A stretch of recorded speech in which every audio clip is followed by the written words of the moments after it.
نحمده ونصلي ونسلم على رسوله النبي الكريم وعلى آله وصحابه أجمعين.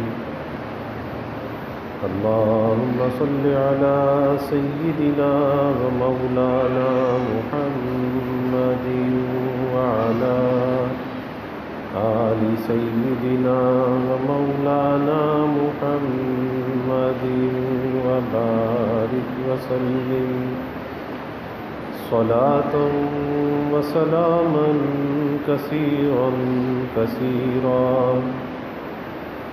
توفیق الہی اپنے مرشد پاک کی برکت سے عشاء کی اس نشست میں شمائل نبوی صلی اللہ علیہ وسلم کا درس چل رہا ہے، اور اس نیت اور ارادے کے ساتھ کہ اللہ تعالیٰ اس ذکر حبیب کی برکت سے سارے عالم کو، ساری انسانیت کو اس کرونا کی وبا سے نجات عطا فرمائے، اور اللہ تعالیٰ اس ذکر حبیب کی برکت سے اپنے حبیب کی سچی محبت، آپ کی اطاعت، آپ کی معیت اور آپ صلی اللہ علیہ وسلم کی شفاعت اللہ ہم سب کو نصیب فرمائے.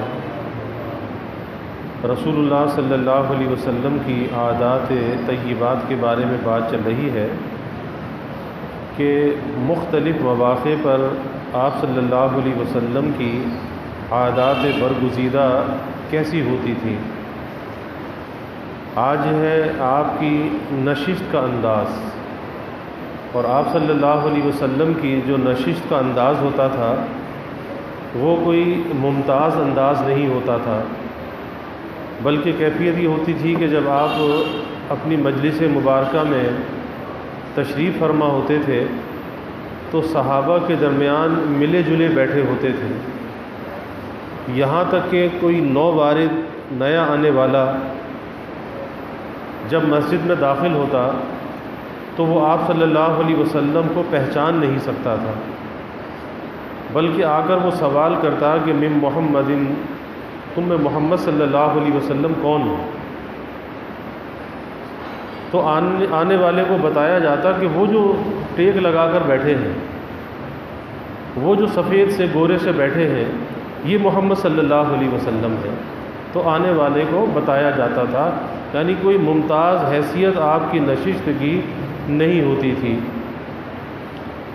بیٹھنے کے انداز میں کبھی ایسا ہوتا تھا کہ آپ صلی اللہ علیہ وسلم اکڑو بیٹھتے تھے، یعنی دونوں پاؤں کھڑے کر کر دونوں پیروں پر بیٹھنا، یہ اکڑو بیٹھنا کہلاتا ہے. اور کبھی آپ صلی اللہ علیہ وسلم کس طرح سے بیٹھتے تھے کہ اپنے دونوں پاؤں تو کھڑے فرما لیتے اور اس کے گرد ایسے حلقہ بنا لیتے، اپنے دونوں پاؤں کھڑے کر کے اور اس کے گرد ایسے حلقہ بنا کر دونوں ہاتھوں کو اس طرح سے لپیٹ لیتے تھے. تو کبھی آپ کا یہ انداز مبارک ہوتا تھا، اور کبھی ایسا بھی ہوتا تھا کہ بجائے ہاتھوں کو لپیٹنے کے ایک کپڑا آپ صلی اللہ علیہ وسلم لپیٹ لیتے تھے، یعنی ایسے کمر سے ایک کپڑا لے کر باندھا اور وہ دونوں گھٹنوں کو ملا کر تو اس طرح سے کپڑے کی سپورٹ کے ساتھ آپ صلی اللہ علیہ وسلم بیٹھتے تھے. آج بھی مسجد نبوی میں، حرم پاک میں بہت سے لوگ جو بہت لمبی جن کی نشست ہوتی ہے، جو بہت زیادہ دیر تک حرم پاک میں بیٹھتے ہیں، تو اکثر بہت سے لوگوں کو دیکھا کہ وہ ایک کپڑا ایک ان کے پاس مخصوص سا سلا ہوا ہے، ایک پٹے کی قسم سے چوڑا سا پٹا ہوتا ہے، بس وہ اپنے اوپر سے ایسے ڈالا اور گھٹنوں میں پھنسایا اور اس طرح سے وہ لپٹ کر بیٹھ گئے، دونوں پاؤں کھڑے ہوئے ہیں اور کپڑے سے اس طرح سے باندھا ہوا ہے. تو یہ بھی انداز مبارک تھا رسول اللہ صلی اللہ علیہ وسلم کا، کیونکہ اگر ایسی حیت میں جب کہ آدمی بغیر کسی ٹیک کر بیٹھا ہے، یعنی نہ اس کی دائیں طرف ٹیک ہے، نہ بائیں طرف ہاتھ کی ٹیک ہے، نہ اس کی پشت کسی دیوار سے، کسی تکیے سے لگی ہوئی ہے، اب اگر ایسی حالت میں اسے نیند آ جائے یا اونگ آ جائے تو اس نیند سے اس کا وضو نہیں ٹوٹے گا، کیونکہ بغیر کسی سہارے کے وہ بیٹھا ہوا ہے. پھر کبھی ایسا بھی ہوتا کہ حضور صلی اللہ علیہ وسلم جب تشریف فرما ہوتے تو اکثر کبھی الٹی جانب اور کبھی دائیں جانب ٹیک لگا کر بیٹھتے، یعنی اس طرح سے کبھی دائیں جانب کبھی بائیں جانب، لیکن اکثر ایسا ہوتا کہ آپ اپنے بائیں جانب الٹے ہاتھ کی ٹیک لگا کر آپ بیٹھتے تھے، اور کبھی بطور تفریح کے ایسا ہوتا تھا کہ کبھی آپ صلی اللہ علیہ وسلم مسجد نبوی کے قریب کھجور کے باغات تھے، اور بعض باغ ایسے تھے کہ جس میں کنواں بھی تھا، تو مسجد نبوی کے قریب یا کہیں دور آپ کسی تفریح کے لیے کسی جگہ پر تشریف لے جاتے، اور کنویں کی جو منڈیر ہوتی تھی کنویں کی منڈیر پر آپ بیٹھ جاتے، اور کنویں کی منڈیر پر پاؤں لٹکا کر بیٹھتے، اور اس طرح سے بیٹھتے کہ آپ اپنی پنڈلیوں کو کھول لیتے تھے۔ تو یہ بیٹھنے کا انداز تھا کہ کبھی تفریح کے لیے کنویں کی منڈیر پر بیٹھ گئے اور اپنی پنڈلیوں کو آپ صلی اللہ علیہ وسلم نے کھول لیا۔ اور یہ بات ذہن میں رکھنی چاہیے کہ مرد کا جو سطر ہے وہ گھٹنے سے لے کے ناف تک ہے، کہ ناف سے لے کے گھٹنے تک اس کا سطر چھپا ہوا ہونا چاہیے۔ اب اگر پنڈلیاں کھلی ہوئی ہیں تو اس میں کوئی حرج کی بات نہیں ہے۔ پھر حضور صلی اللہ علیہ وسلم کی عادت مبارکہ تھی کہ آپ بکریاں اپنے پاس رکھتے تھے، بکری کا دودھ آپ صلی اللہ علیہ وسلم نوش فرماتے تھے، اور یہاں تک کہ اپنے ہاتھوں سے بکری کا دودھ خود دو لیتے تھے، گھر میں صفائی کر لیتے تھے، اور بکریوں کی ایک خاصی تعداد تھی۔ حدیث میں آتا ہے کہ 100 بکریاں آپ صلی اللہ علیہ وسلم کے پاس رہتی تھیں، 100 بکریاں۔ اور اگر کبھی ایسا ہوتا کہ ان بکریوں کی تعداد 100 سے زیادہ تجاوز کر جاتی، مثلا 1-2 بکریاں بڑھ گئیں، بکریاں بچے بھی دیتی ہیں، اور اللہ نے اس میں برکت بہت رکھی کہ بکری سال میں 2 مرتبہ بچے دے اور 2-2 3-3 بچے دے، تو اس کی نسل بہت تیزی کے ساتھ بڑھتی ہے۔ تو اگر کبھی ایسا ہوتا کہ جب 100 سے زیادہ اس کی تعداد بڑھنے لگتی تو آپ صلی اللہ علیہ وسلم ان میں سے ایک کو ذبح کر ڈالتے اور تعداد کو 100 پر برقرار رکھتے تھے، یعنی وہ 100 بکریاں آپ صلی اللہ علیہ وسلم کی رہتی تھیں۔ اس میں سے وہ بکریاں جنگل میں چرنے کے لیے جاتی تھیں، کسی کو چرائی پر دیتے تھے، وہ جنگل میں جا کے چراتے تھے، کچھ بکریاں آپ کے مکان پر ہوتی تھیں جن کا دودھ استعمال کیا جاتا تھا، اور آپ صلی اللہ علیہ وسلم نے خود بھی بکریاں چرائی ہیں۔ صحابہ نے، حضرت ابو بکر رضی اللہ عنہ، حضرت عمر رضی اللہ عنہ، بڑے بڑے صحابہ نے بکریاں چرائی ہیں۔ اور بکری پالنے کے اندر ایک عجیب بات یہ ہے کہ جو بکری پالنے والا ہوتا ہے تو اس کی پالنے کے اندر ایک اثر یہ ہے کہ اس کے دل کے اندر رقت اور نرمی ہوتی ہے۔ یہ اس بکری کے پالنے کا اثر ہے کہ دلوں کے اندر نرمی اس کی وجہ سے آتی ہے۔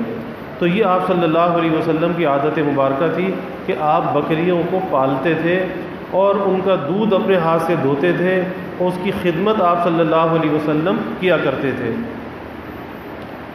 پھر اسی طرح سے بعض مرتبہ ایسا ہوتا ہے کہ کسی آدمی کی کوئی چیز مسجد سے باہر گم ہو گئی، اب بھی ایسا ہوتا ہے، کسی کا بچہ گم ہو گیا، کسی کا کوئی گاؤں دیہاتوں میں ہوتا ہے کوئی جانور، کوئی بکرا گم ہو گیا، کوئی گائے بیل گم ہو گیا، تو کہتے ہیں جی مسجد سے جا کے اعلان کرا دو۔ تو سمجھتے ہیں کہ مسجد کا لاؤڈ اسپیکر شاید اسی کام کے لیے ہے کہ مسجد سے جا کے اعلان کرا دو، اور اللہ کے حبیب صلی اللہ علیہ وسلم اس بات پر سخت ناراض ہوتے تھے کہ جو چیز مسجد سے باہر گم ہوئی اب اسے تلاش مسجد میں آ کر کیا جائے اور مسجد میں اعلان کیا جائے۔ تو اللہ کے حبیب صلی اللہ علیہ وسلم کی عادت مبارکہ تھی کہ اگر کوئی شخص اپنی گم شدہ چیز کے لیے جو مسجد سے باہر گم ہو گئی ہو اور مسجد میں آ کر اعلان کرتا، کس لیے اعلان کرتا؟ بھئی مسجد میں لوگ نماز پڑھنے کے لیے آتے ہیں تو کہیں ادھر ادھر جانا نہیں پڑے گا، بہت سے لوگ نماز میں موجود ہوں گے تاکہ سب لوگ میرا اعلان سن لیں گے۔ تو کوئی مسجد میں اگر اعلان کرتا تو حضور نبی کریم صلی اللہ علیہ وسلم بہت ناراض ہوتے اور فرماتے لا رد اللہ علیک غالتک، یعنی اللہ تعالیٰ تیری گمشدہ چیز کو واپس نہ لائے. یعنی گویا کہ اس میں ایک قسم کی ایک بد دعا کے الفاظ ہیں کہ تو جس چیز کو مسجد میں آ کے تلاش کر رہا ہے تو اللہ تیری گمشدہ چیز کو تیرے پاس لے کر نہ آئے، کیونکہ تو نے مسجد کے مقصد اور مصرف کو نہیں پہچانا کہ یہ کس مقصد کے لیے ہے. یہ مسجد تو اللہ کا گھر ہے، اور یہ مسجد اللہ کا گھر کس لیے ہے؟ عبادت کرنے کے لیے ہے، نہ کہ تجارت کرنے کے لیے، نہ کہ دنیا کی باتیں کرنے کے لیے، نہ کہ گمشدہ چیز کو تلاش کرنے کے لیے. اور آج یہ ہوتا ہے کہ اگر کوئی اعلان کرنے کے لیے مسجد میں آئے اور اگر اسے منع کر دیا جائے تو لوگوں کو برا لگتا ہے. بھائی اس میں برا ماننے کی کون سی بات ہے؟ جب اللہ کے حبیب صلی اللہ علیہ وسلم اس بات کو پسند نہیں فرماتے تو پھر ہمیں بھی چاہیے کہ ہم بھی اس بات کو پسند نہ کریں، کہ جو ہمارے محبوب صلی اللہ علیہ وسلم کی پسند ہو وہی ہماری پسند ہو، جو آپ کی ناپسند ہو وہ ہماری بھی ناپسند ہو. ایک ہمارے ایمان کا یہ تقاضا ہے. یہ نہیں کہ جو ہماری طبیعت چاہے، جو ہمارا جی چاہے بس ہم وہ کر گزرے، اور یہ خیال نہ کریں کہ ہمارے محبوب کی تعلیم کیا ہے. اور یہی وہ موقع ہوتا ہے کہ جس میں انسان آزمایا جاتا ہے، کہ جب اس قسم کے مواقع آتے ہیں زندگی کے اندر، خوشی کے مواقع یا غمی کے مواقع. اب خوشی اور غمی کے موقع پر انسان کیا کرتا ہے؟ ویسے تو بڑی عبادت کرتا ہے، نمازیں بھی پڑھتا ہے، روزہ بھی رکھتا ہے، سب کچھ کرتا ہے، لیکن کوئی خوشی آ گئی، کوئی غمی آ گئی. اب اس خوشی اور غمی کے موقع پہ کیا کرتا ہے؟ اکثر لوگ ایسے موقع پر شریعت کے دامن کو چھوڑ دیتے ہیں. خوشی آ گئی، کسی بیٹے بیٹی کی شادی آ گئی، کہتے بھائی زندگی میں ایک ہی مرتبہ تو ہوتی ہے، تو ذرا خوشی کا اظہار تو ہونا چاہیے. کہیں لوگ یہ نہ کہے کہ یہ گھر خوشی کا گھر ہے یا میت کا گھر ہے. تو بھائی لوگوں کے کہنے کی پرواہ کیوں کرتے ہو؟ لوگ تو نہ کسی کو ہنستا دیکھ سکتے نہ روتا دیکھ سکتے. اگر کوئی خوش ہے تو لوگ اس پہ بھی اعتراض کرتے ہیں، اگر کوئی مصیبت میں ہے تو اس پر بھی اعتراض کرتے ہیں. یہ دیکھنا چاہیے کہ میرے عمل سے میرا اللہ راضی ہوگا یا ناراض ہوگا، میرے نبی کی تعلیم کیا ہے، شریعت کی تعلیم کیا ہے. تو اکثر یہ دیکھا جاتا ہے کہ خوشی کے موقع پر انسان اپنے آپے سے باہر ہو جاتا ہے. کہتے ہیں خوشی تو کبھی کبھی ہوتی ہے نا، تو خوشی کو خوشی کی طرح منانا چاہیے. تو کیا اللہ کے حبیب صلی اللہ علیہ وسلم کی زندگی میں خوشیاں نہیں آئی تھیں؟ بڑی بڑی خوشی آئی. آپ نے نکاح بھی کیے، آپ نے ولیمے بھی کیے، آپ کے زمانے میں فتوحات بھی ہوئی. فتح مکہ کا کتنا بڑا واقعہ ہے، کتنی بڑی خوشی ہے فتح مکہ کی، کہ وہی مکہ شہر جو آپ کا وطن مولود، کہ جہاں سے آپ کو 8 برس پہلے آپ جانا نہیں چاہتے تھے لیکن آپ کو اپنے وطن سے نکالا گیا. کتنی محبت مکہ سے آپ کو کہ آپ مکہ کو چھوڑ رہے ہیں لیکن مکہ شہر کے باہر کھڑے ہو کر مکہ کو خطاب فرما رہے ہیں کہ تو مجھے کتنا پیارا شہر تھا، کتنا پیارا تھا. اگر یہ میرے شہر والے مجھے یہاں سے نہ نکالتے میں کبھی مکہ سے نہ جاتا.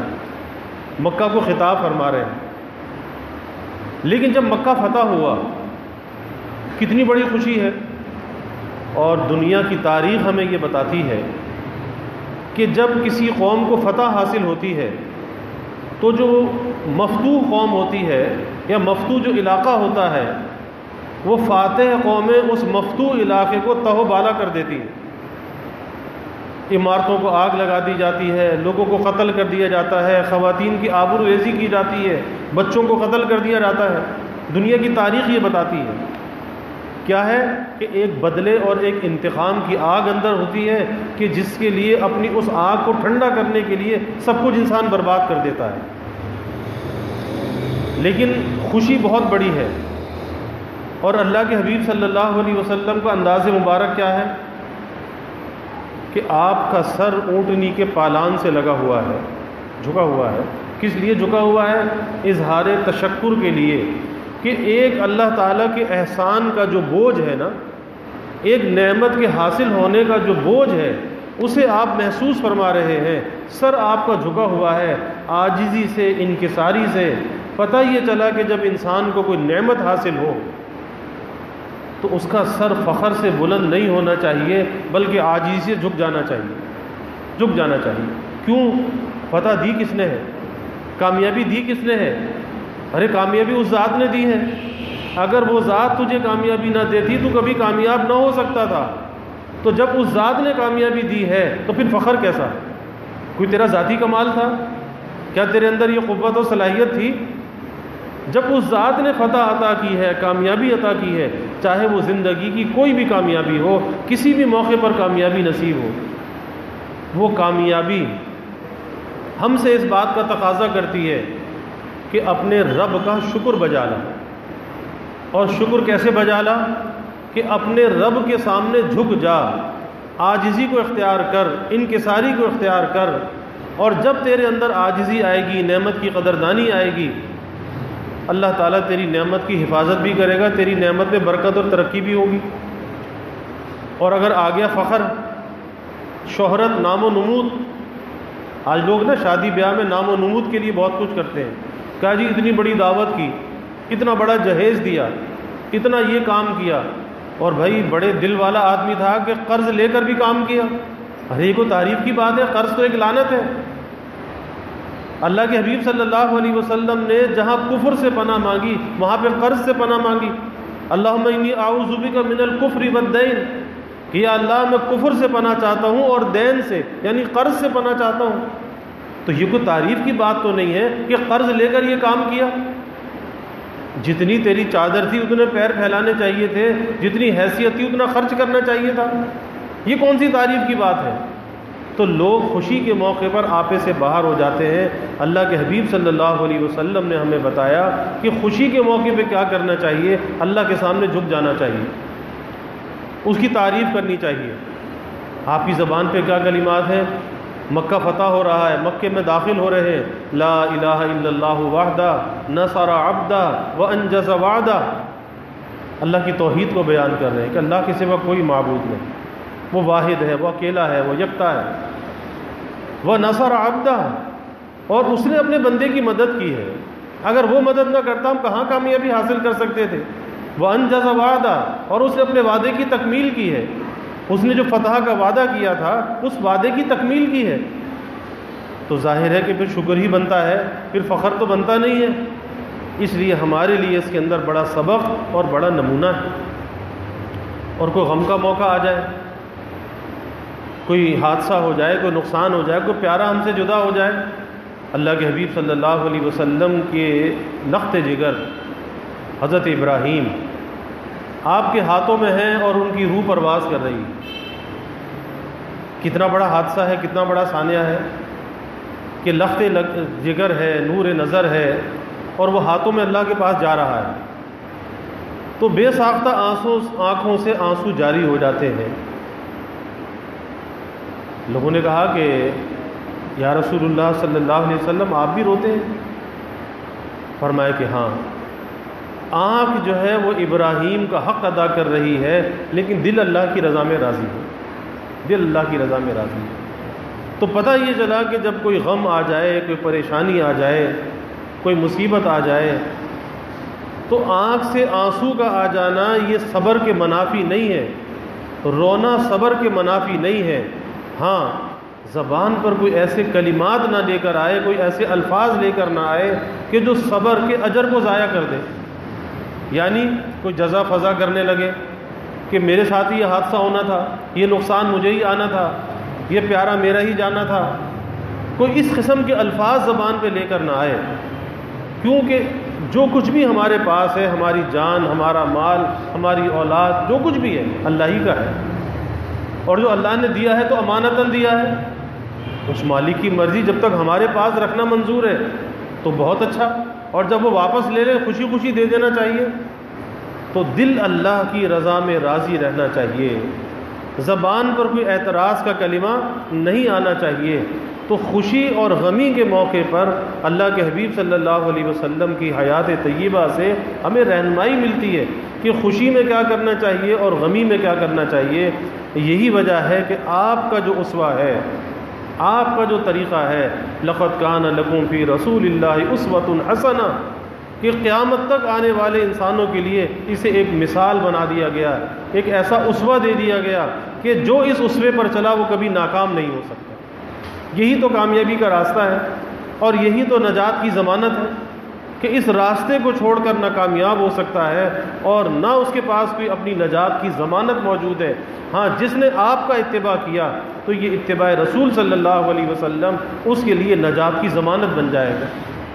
تو بھائی زندگی کے اندر دو قسم کے حالات انسان کو پیش آتے ہیں، یا انسان کی زندگی میں خوشگواریاں ہوتی ہیں یا انسان کی زندگی میں ناگواریاں ہوتی ہیں، یا اس کی طبیعت کے موافق حالات ہوتے ہیں یا اس کی طبیعت کے مخالف حالات ہوتے ہیں۔ تو جب طبیعت کے موافق حالات ہوں، زندگی کے اندر خوشگواریاں ہوں، نعمتوں کی فراوانی ہو، اللہ کا شکر ادا کرنا چاہیے، اللہ کے سامنے جھک جانا چاہیے، کبھی اس نعمت کو اپنی طرف منسوب نہیں کرنا چاہیے، اسے اپنی قوت بازو کا کمال نہیں سمجھنا چاہیے کہ میں ایسا۔ لوگ اپنی تعریفیں کرنے لگتے ہیں اور بعض تو ایسے بدبخت ہوتے ہیں، ایسے شقی ہوتے ہیں کہ اپنے ماں باپ کو طعنے دینے لگتے ہیں۔ ایسے بدبخت بھی ہوتے ہیں کہ کہتے ہیں جی تمہارے زمانے میں گھر میں کیا تھا، آج اگر گھر میں کچھ ریل پیل نظر آتی ہے تو وہ ہماری وجہ سے ہے۔ ارے یہ نہیں سوچتے کہ انہی کی دعاؤں کا تو صدقہ ہے، یہ بوڑھے، یہ سفید بال والے، یہ گھر کے اندر موجود ہیں، ان کی وجہ سے کتنی مصیبتیں ٹلی ہوئی ہیں۔ ان کے ہاتھ جب اللہ کے سامنے اٹھتے ہیں اللہ ان کی دعا کو رد نہیں کرتا، ان کے وجود باجود ہیں، اس کا یہ صلہ ہے۔ آج تم نعمتوں میں پھل پھول رہے ہو، تمہیں صلہ تو نظر آ رہا ہے لیکن سبب نظر نہیں آ رہا کہ کس کے سبب سے ہے۔ اس کا شکر ادا کرو، ان کی بڑوں کی قدر کرو۔ تو کبھی اپنے اوپر نظر نہیں جانی چاہیے کہ میری صلاحیت کا، میری قوت بازو کا یہ کمال ہے، میں ایسا۔ لوگ اپنی تعریفیں کرنے لگتے ہیں اور اللہ کو اپنی تعریف کا کرنا کہ انسان خود اپنی تعریف کرنے لگے، یہ اللہ کو پسند نہیں ہے۔ اللہ تو یہ چاہتا ہے میری نعمت کو میری طرف منسوب کرو، دی کس نے؟ اسی نے دی ہے نا، اسی کی طرف منسوب کر دو۔ اور دوسرے یہ کہ جب کوئی غم اور کوئی پریشانی، کوئی مصیبت پیش آئے، صبر اختیار کرو۔ اور یہ زندگی کی گاڑی کے دو پہیے ہیں، صبر اور شکر۔ اور یہ مقامات باطنہ میں، اخلاق حسنہ میں، یہ صبر اور شکر دونوں بہت اہم مقام ہیں۔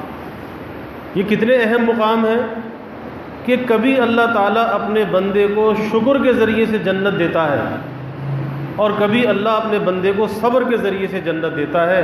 اور یہ زندگی کی گاڑی کے دو پہیے ہیں، یہ ساتھ ساتھ چلتے ہیں، تو کبھی صبر کی ضرورت ہے، کبھی شکر کی ضرورت ہے۔ اور یہ ہمہ وقتی ہے، کوئی وقتی چیز نہیں ہے کہ کبھی کچھ کیفیت کبھی کچھ کیفیت۔ خوشی ہے تو شکر ہے، اور اگر کوئی رنج ہے، غم ہے تو صبر ہے۔ اللہ کی رضا میں راضی رہنا ہے، اس کے علاوہ چارہ بھی کوئی نہیں ہے، اس کے علاوہ چارہ بھی کچھ نہیں ہے۔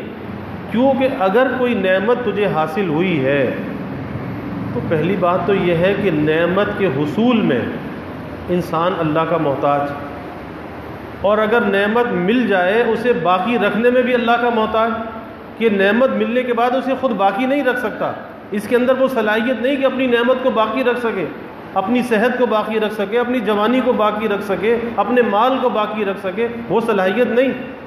تو اس کے حصول میں بھی اللہ کا محتاج ہے، اس کے بقا میں بھی اللہ کا محتاج ہے، مل گئی تو باقی رکھنے میں بھی محتاج ہے۔ تو پھر تو بھائی شکر ہی شکر ہے، اور باقی بچتا کیا ہے؟ شکر ہے۔ اسی لیے اللہ نے قرآن میں کہا وَقَلِيلٌ مِّنْ عِبَادِيَ الشُّكُورُ، اللہ کہتا ہے کہ میرے شکر گزار بندے وہ تھوڑے ہیں، شکر گزار بندے تھوڑے ہیں۔ پتہ یہ چلا کہ ناشکری کرنے والے بہت ہیں، اور ناشکری کرنے والے کیسے ہیں کہ نعمت کی فراوانی آئی، آزمائش آ گئی، امتحان آ گیا، اب یہ آپے سے باہر ہو گیا، یہ اپنے اوپر نظر لے گیا، اپنی طرف منسوب کرنے لگا اور اپنا معترف خود ہو گیا، اللہ کی عطا سے اس کی نظر ہٹ گئی۔ اب ظاہر ہے کہ جب اللہ کی عطا سے اس کی نظر ہٹ گئی تو اس کی وہ مثال ہے کہ جب پتنگ کٹ جاتی ہے، وہ کسی کے ہاتھ میں اس کی ڈور نہیں ہوتی، کٹ گئی، اب وہ فضا میں ڈول رہی ہے، اس کا کوئی یار و مددگار نہیں ہے۔ کسی کے ہاتھ میں ڈور ہے تو کوئی ہلانے والا تو ہے۔ تو جب اس نے اپنے اوپر نظر کر لی، اللہ سے نظر ہٹا لی، اب یہ بے یار و مددگار ہے، اس کی حفاظت کون کرے گا؟ تو بھائی ہمیں صبر اور شکر کی ضرورت ہے، اور یہی زندگی کی گاڑی کے دو پہیے بھی ہیں اور زندگی کو پر لطف اور پر مزہ بنانے والے ہیں۔ اللہ ہمیں اس کی توفیق عطا فرمائے۔ وآخر دعوانا الحمد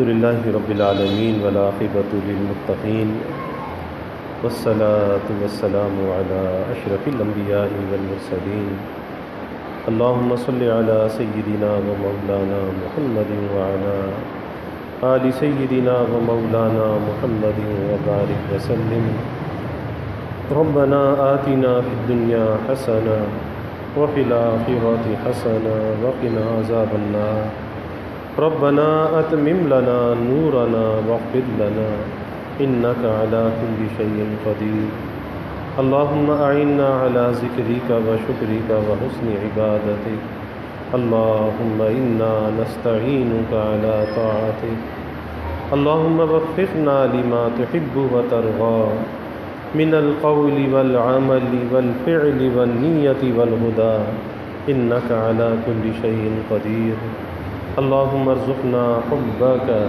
وحب حبیبک صلی اللہ علیہ وسلم اللہم ارزقنا شہادة فی سبیلک واجعل موتنا ببلد رسولک یا اللہ یا رحمان یا رحیم یا کریم یا ارحم الراحمین یا اکرم الاکرمین۔ یا اللہ ہمارے گناہوں کو معاف فرما، یا اللہ ہماری خطایا سے درگزر فرما، یا اللہ اپنی محبت معرفت عطا فرما، اپنی رضا والی زندگی یا اللہ نصیب فرما، اپنی نعمتوں کی قدردانی کی یا اللہ توفیق عطا فرما، یا اللہ نعمتوں پر شکر کرنے والا بنا، خوشگواریوں پر شکر کرنے والا بنا، یا اللہ اپنی نعمتوں کا قدردان بھی بنا، شکر گزار بھی بنا، اور ناگواریوں پر یا اللہ صبر کرنے والا بنا، اپنی رضا میں یا اللہ راضی رہنے والا بنا، ناشکری سے بے صبری سے یا اللہ ہماری حفاظت فرما، ہمیں اچھے اخلاق کا حامل بنا، اچھے کردار کا حامل بنا، اچھی گفتار کا حامل بنا، اپنی محبت سے معرفت سے ہمارے دلوں کو لبریز فرما، یا اللہ ذکر حبیب کی کامل برکات ہمیں نصیب فرما، ذکر حبیب کے انوار سے ہمارے قلوب کو منور فرما، اپنے نبی کی تعلیمات پہ چلنے والا بنا، اپنے نبی کے طریقوں کی عظمت اور محبت یا اللہ ہمارے دلوں میں پیدا فرما، یا اللہ صحابہ کی، خلفائے راشدین کی، اہل بیت کی محبت اور عظمت ہمارے دلوں میں پیدا فرما، ان کے نقش قدم پر یا اللہ ہمیں چلنے والا بنا، یا اللہ اپنے نبی کے ساتھ ہمیں وفا کا تعلق نصیب فرما، آپ کی غلامی میں جینے اور مرنے کی یا اللہ توفیق عطا فرما، یا اللہ ہمیں ختم نبوت کا ادنا سا سپاہی بنا، اور ناموس رسالت کا، ناموس صحابہ کا یا اللہ ہمیں محافظ بنا، یا اللہ ذکر حبیب کی برکت سے سارے عالم کو، ساری انسانیت کو اس کرونا کی وبا سے یا اللہ نجات عطا فرما، یا اللہ ہم کمزور ہیں، ضعیف ہیں، یا اللہ کسی امتحان اور آزمائش کے قابل نہیں، ہر ابتلا سے، آزمائش سے تیری پناہ چاہتے ہیں، اے اللہ تو ہمیں اپنی پناہ میں لے لے، اے اللہ تو ہماری حفاظت فرما، اس وبا سے نجات عطا فرما، شفا کو یا اللہ نازل فرما، سب کی مشکلات کو، پریشانیوں کو دور فرما، سب کے لیے آسانیوں کا معاملہ فرما، سب کے دلوں کے نیک ارادوں کو، تمناؤں کو از غیب پورا فرما، یا اللہ سب کی حاجات کو پورا فرما، سب کی پریشانیوں کو یا اللہ دور فرما، بیماریوں سے یا اللہ حفاظت فرما، ہر ناگہانی بلا اور مصیبت سے یا اللہ حفاظت فرما، زمینی آسمانی آفات سے یا اللہ حفاظت فرما، موذی امراض سے یا اللہ حفاظت فرما، یا اللہ سب کے علم میں، عمل میں، رزق میں خوب خیر و برکت فرما، ابواب رزق یا اللہ کشادہ فرما، رزق حلال عطا فرما، آسان عطا فرما، برکت والا عطا فرما، یا اللہ کبھی کسی کو مخلوق کا محتاج نہ بنا، یا اللہ ہمیشہ اپنے در کا سائل اور بھکاری بنا، اپنے در کا منگتا اور سوالی بنا، یا اللہ اپنے غیر سے ہماری امیدوں کو قطع فرما، اپنی ذات عالی کا یقین ہمارے دلوں میں پیدا فرما، ہر امید کو یا اللہ اپنی ذات سے وابستہ کرنے والا بنا، یا اللہ ایمان کی ترقی عطا فرما، اعضاء کی سلامتی عطا فرما، ہر محتاجی معذوری سے ہماری حفاظت فرما۔ یا اللہ ہمارے ملک پر اپنی رحمتوں کا نزول فرما، اس ملک کو امن کا، سلامتی کا گہوارہ بنا، لوگوں کو راحت اور خوشیاں عطا فرما۔ یا اللہ سب کے گھروں میں راحت عطا فرما، عافیت عطا فرما، نعمتوں کی فراوانی عطا فرما، ہر ابتلا سے، آزمائش سے حفاظت فرما، سب کے گھروں کے ماحول کو جنت نشاں بنا، آپس میں محبت الفتیں پیدا فرما، نفرت کو، عداوت کو یا اللہ دور فرما۔ یا اللہ سب کی اولادوں کا مستقبل تابناک بنا، اولاد کو والدین کے لیے آنکھوں کی ٹھنڈک بنا، والدین کو اپنی اولاد کی خوشیاں دیکھنا نصیب فرما۔ یا اللہ جو ہماری مسجد میں جماعت آئی، ان کا آنا ہماری بستی کے حق میں، ہم سب کے حق میں مبارک فرما، اس محنت کو اپنی بارگاہ میں قبول فرما۔ یا اللہ اپنے دین کے ادنا سے خدام میں ہمیں شامل فرما، دیر کے لیے، دور کے لیے یا اللہ قبول فرما، اخلاص عطا فرما، نفسانیت سے بچا، اعجاب نفس سے ہماری حفاظت فرما۔ یا اللہ اپنی رحمتوں کا، برکتوں کا، راحتوں کا نزول فرما، زحمتوں کو دور فرما، دین دنیا آخرت کی ہر بھلائی عطا فرما۔ یا اللہ ہمیں عافیت دارین عطا فرما۔ ربنا تقبل منا انک انت السمیع العلیم وتب علینا انک انت التواب الرحیم وجزا اللہ عنا محمدا صلی اللہ علیہ وسلم ما هو اہلہ وصلی اللہ تعالی وسلم علی النبی الکریم آمین برحمتک۔